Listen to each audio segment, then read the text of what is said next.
apocryphal story and just exaggerated. Well, better a door So than a he flew down to coffin talk about with the Clintons, it. Yeah. which, did any of your candidates, like the brakes go out in their cars or anything like that, Republican candidates in Arkansas? No, but I always slept with one eye open. You're going to wake up with a horse head in your bed. So glad to have this next guest. Full disclosure, I've known him for a while. I'd like to consider him a friend. So before people get in the comment section and go, hey, you're shilling for your friend, we've had several candidates on. You can find him at MikeHuckabee.com, not the .org business. Governor Mike Huckabee, thanks for coming on. Hey, my pleasure, Stephen. And, I love some of the things you're doing. I was talking before you even came into the room. Some of the hilarious things you did. I mean, they were serious, but they were hilarious, where you walked into Muslim bakeries and asked to make a same-sex wedding cake for you.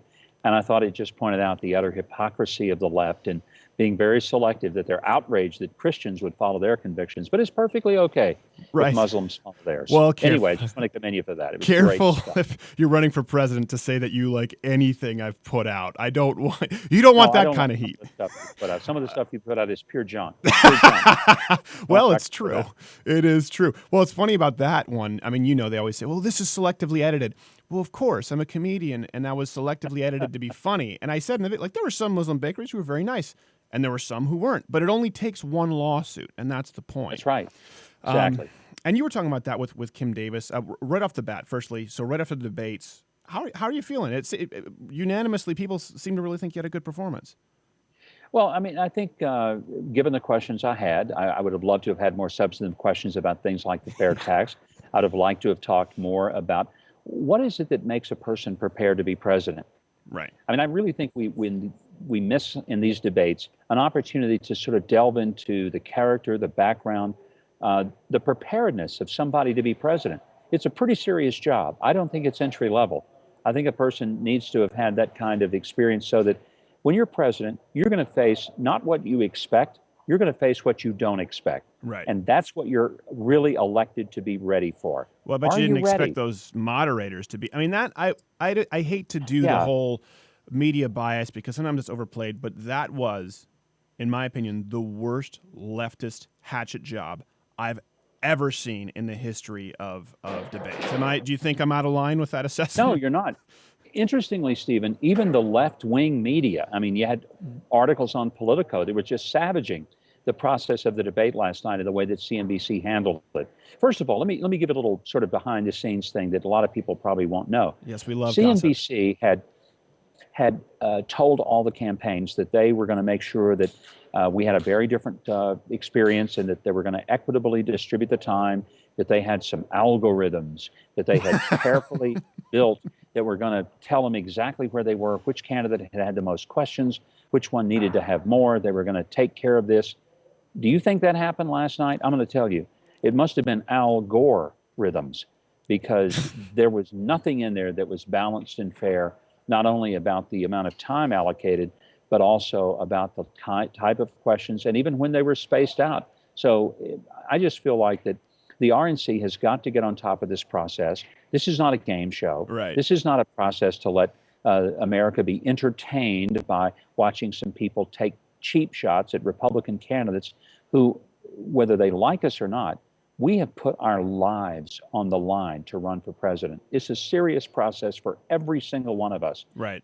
And the kind of questions that were asked last night, very different than the ones that were asked in Las Vegas to the Democratic candidates. For me, the jumping the shark moment, I don't know about for you, but it was really bad, and I appreciate that Cruz went after them, and people really like that. For me, the shark jumping moment was when they asked Carson. They said, you were on the board at Costco, and they were rated as a super gay-friendly organization. How do you justify that? Like, we care that Carson. What if I buy a rotisserie chicken at Costco and they have a gay romance novel? What does that have to do with running for president?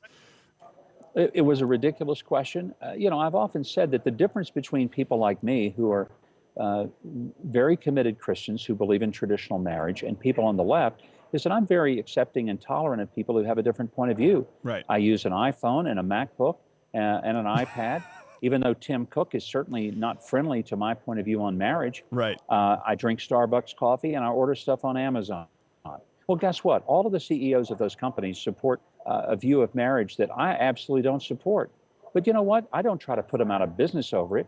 But you know, you Right. have other entities in which if a Christian stands up, then there's going to be a concerted effort, not just to disagree with them, but to put them out of business. And I Right. don't think that whole dichotomy has been explored very much, and certainly not by the mainstream press. Well, no, and they try and act as though.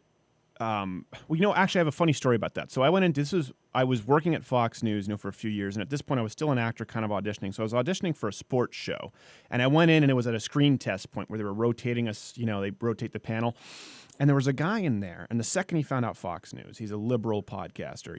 His brain exploded, and he was saying like, "Oh, which shows do you do?" And I mentioned your name. I said, Governor Huckabee show. Yeah.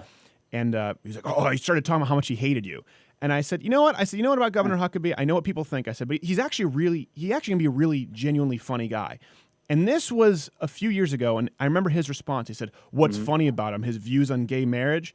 And I looked at him right in the face, and I said, "You mean the exact same views as Barack Obama?" Because Absolutely. at that point, he hadn't shifted yet. So it's amazing how quickly people forget it, and they vilify someone like you as this crazy, Westboro Baptist just for having an opinion.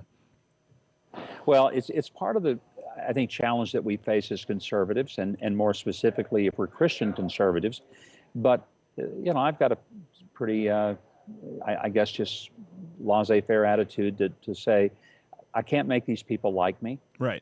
There's something in them, it's not in me. I don't hate anyone, but some of them really do have a lot of hate. There is no tolerance. They have no place for diversity. They talk about diversity, tolerance, and love.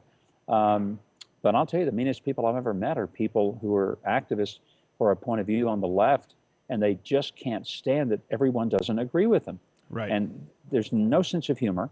There's no sense of, that's an interesting thought. Maybe we should converse more. Right. But that's the nature of the beast we're living with right now. Well, I said this because, listen, let's be honest. You're an, I don't mean older white guy is what people will say, But I am. Okay.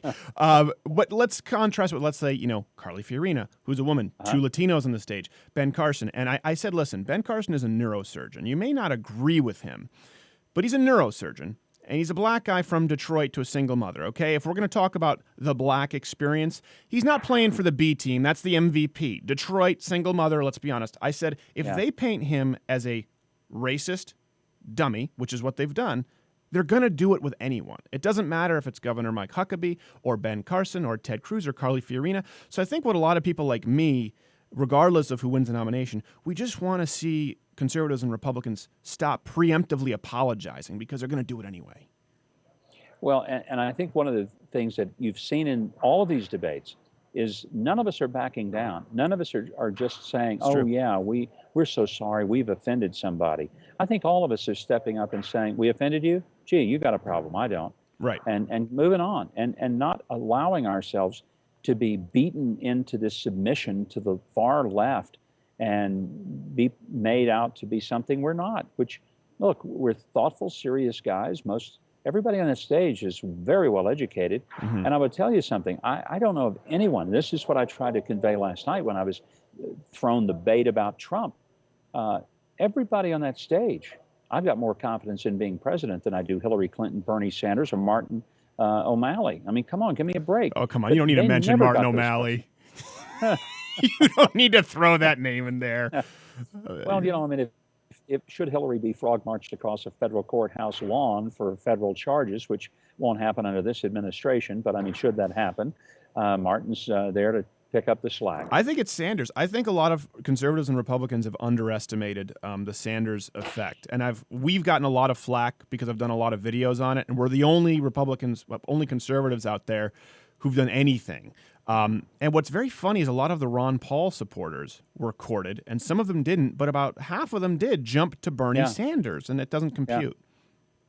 Well, in a way, it kind of does. I often said that when I was, and I was in a campaign 8 years ago against Ron Paul, very sincere guy, and I liked him a lot. Yeah. But I sometimes said if you went to one of his rallies, it was sort of half gun show, half Grateful Dead concert. Yeah. An interesting mix of people who are really angry at the government.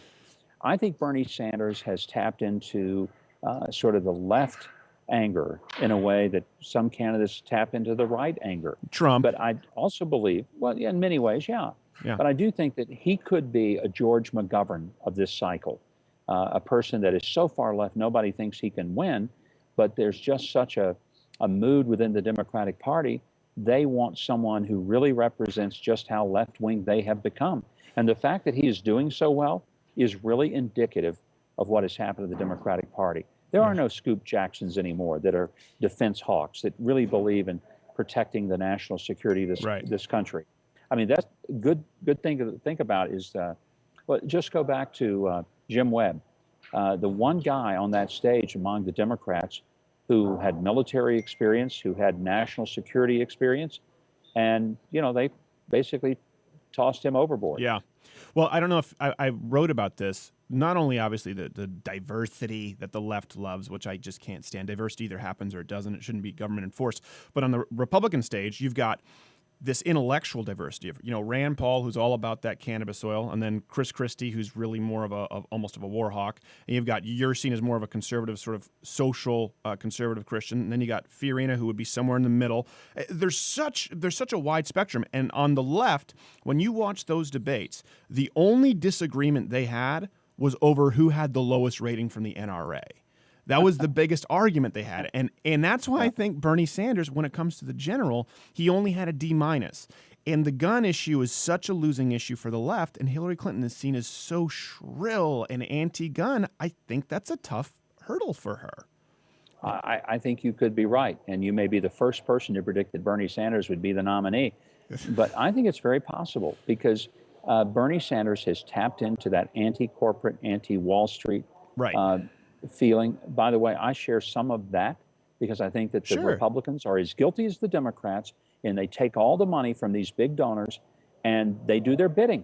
When people give those kind of dollars to a campaign, they're not doing it with an altruistic spirit. They're doing it with an expectation that when they want something, they're going to be able to get their favors returned. Right. And I do think the system is broken. Bernie Sanders is at least right on that. But it goes back to the theory that even a broken clock is right twice a day. This is true. And what's funny is, you know, the Tea Party, when it came first around, they're not, you know, their whole thing was the Rick Santelli rant, the anti-Wall Street bailout. That's how it started. And then Occupy happened, and it was the same thing, only instead of peaceful protests, people were getting sexually accosted in tents in Zuccotti Park.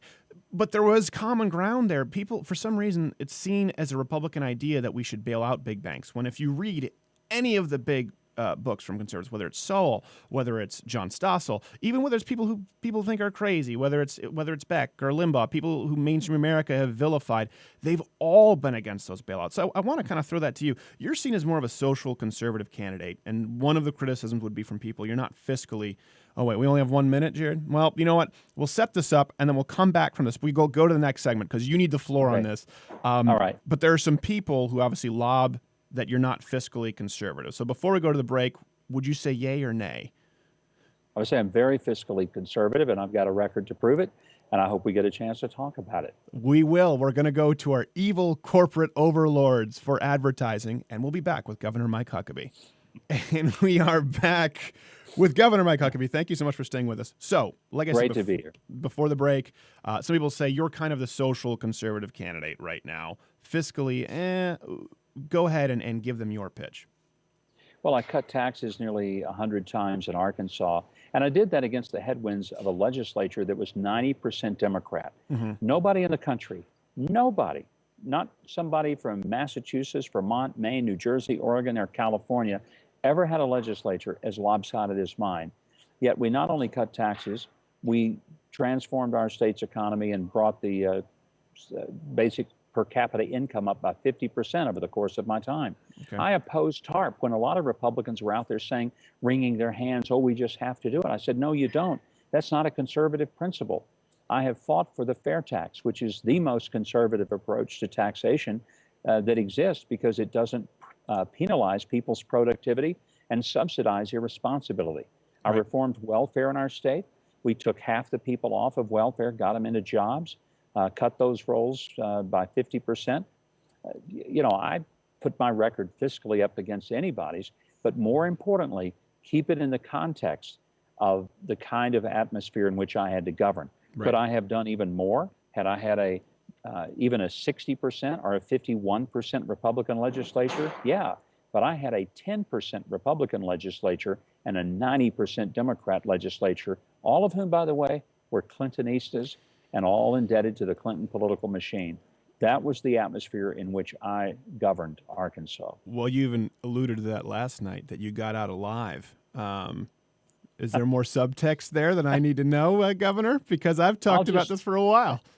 I'll just leave it at that. But, here's the thing I do try to point out is that while a lot of candidates say, I'm the best to go against Hillary Clinton, the difference is none of them have ever actually done it. Bill and Hillary both came to Arkansas, campaigned for every opponent I ever had. They recruited most of those candidates who ran against me. They raised the money for them. You have no idea what it's like to inherit a state government that is so hostile that when I went to open my door as lieutenant governor, first elected, it wouldn't open. And the reason? Webb Hubbell, who was working at the White House and one of Hillary's former law partners, had called the Secretary of State and said, nail his door shut. And they did. So my door was nailed shut with real nails, and it stayed that way for my first 59 days as the elected lieutenant governor of the state. I hear some of the Republicans say, I'm a fighter. People are going to call BS on that. We have to have a source. If you could have someone send it to us, because it sounds unbelievable, but I believe you. Well, I'll tell you, I'll give you a source. John Fund wrote in the Wall Street Journal about this. Okay. Right after it happened, go back to July 1993, because the Wall Street Journal didn't think it was true. They thought it was sort of an apocryphal story and just exaggerated. Well, better a door than a coffin with the Clintons. Yeah. Which did any of your candidates, like, the brakes go out in their cars or anything like that? Republican candidates in Arkansas? No, but I always slept with one eye open. You're gonna wake up with a horse head in your bed. I mean, listen, I wouldn't put it, and I don't say that about a lot of people. I don't say it about Barack Obama, Bernie Sanders. I'm not a conspiracy guy, but when you look at some of the things that the Clintons have done, and it's not a difference of opinion. It's criminal. It really is, and that's my opinion. I don't want to ascribe that to you, but that's what's so scary about it. Let me ask you this really quickly. You tweeted something out. And what's funny is you forced me to do research where you said you would trust, was it the Clintons? Bernie with his taxes? What was the quote? The North Korean? Well, I said I would rather trust a North Korean chef with my Labrador than I would to trust Bernie Sanders with the tax code. Yes. Well, except you said it in reverse, because Labrador was the punchline. Yeah, right. Because you know how to frame jokes. I've seen you do it. I thought, like, everyone got so mad. I thought, oh no, he screwed up, because I know they eat dogs in China and Vietnam. So I was like, well, maybe he screwed up and people are going to say it's, and I looked it up. No, they eat dogs in Korea. Yeah. Why do you think people were so upset when it's so clearly factually accurate? Well, because you have to understand the left doesn't care what the facts are. They manufacture their offenses. And so even if there's nothing to be offended about, they can pretend that they're offended so they can try to demand an apology, demand a retraction. And you know what? For far too long, conservatives have tried to be so accommodating. Oh, well, I shouldn't have said it that way. It was inartful. No, I've just said it's exactly what I meant to say. I said it because I thought it was funny. And if you don't think it's funny, then you know what? Don't listen to me. But I'm not going to stop a sense of humor, and I'm not going to even stop talking factual things that are the basis of humor because it offends somebody who really isn't offended. Stephen, this is the point. They're not really offended, but they pretend they are, because if they ever had to debate the substance of issues, they know they would lose. They cannot stand to deal with the logical conclusion of their own irrational points of view. For future reference, a good tag to that would be, or the White House chef, because of course our president ate dog as well. Want to make sure we get that. He admitted it. This is not a conspiracy, okay, really people? But the whole point about the North Korea, in North Korea, they're eating lawn clippings and the barks off trees, because unless you're in the military, you're starving to death under this dictator communist regime. And that was really the point to be made. Yeah, but he got 16 holes in one in his first game of golf. Didn't you hear that? The weird stuff, they made him out to be a deity. Well, his dad, they were like, he got 16 holes in one in a first game of golf. I'm like, can't you do something better if you're going to try and lie to your public? Like, why go golf? Yeah, it's a rough deal. That's one of those perfect contrasts, North Korea, South Korea. You ever see a satellite map of the lights at night between the two? I have, and it's just, I mean, that is the most revealing thing. And I've been to the, to the border. I've stood there right at the DMZ. You're looking over into North Korea, and it is just I don't know, a chilling reminder of what communism is all about and how evil it really is. Let me ask you this. A lot of people say, you're a real long shot candidate right now. Obviously, if you kind of look at the national polls, it's been sort of the Trump show, and then Carson sort of surged. So what do you say to those people staying in, chugging along? Why? Well, because 4 years ago, everybody but Herman Cain was supposed to get out because he was leading the polls. 8 years ago, everybody but Rudy Giuliani was supposed to get out because at this time in the election, he was leading in the polls. Now, let me ask you this. If you roll the calendar back 4 months, was there any national pundit who predicted that Donald Trump and Ben Carson would be fighting it out for the leading position in the polls at this point? Not one single pundit in America said that. They were 100% wrong about where the race would be now. What makes us think they're 100% right or even 20% right about where the race is going to be in February when the first votes are cast? Hold on one second, Governor. We have a hard break, and then I'll let you come on real quick. Governor Mike Huckabee.com. You want to hear him finish this up? Go to the web extended version at Louder with Clutter. Or web extended. You can say whatever you want. Finish your thought, Governor, please. Well, I think sometimes people put so much stock in these polls and they make it as if that is a predictor of where things are going to come. In Iowa, I got more votes than any person ever has in the entire history of the Iowa caucus. I remember. And we are far ahead now of where we were 8 years ago.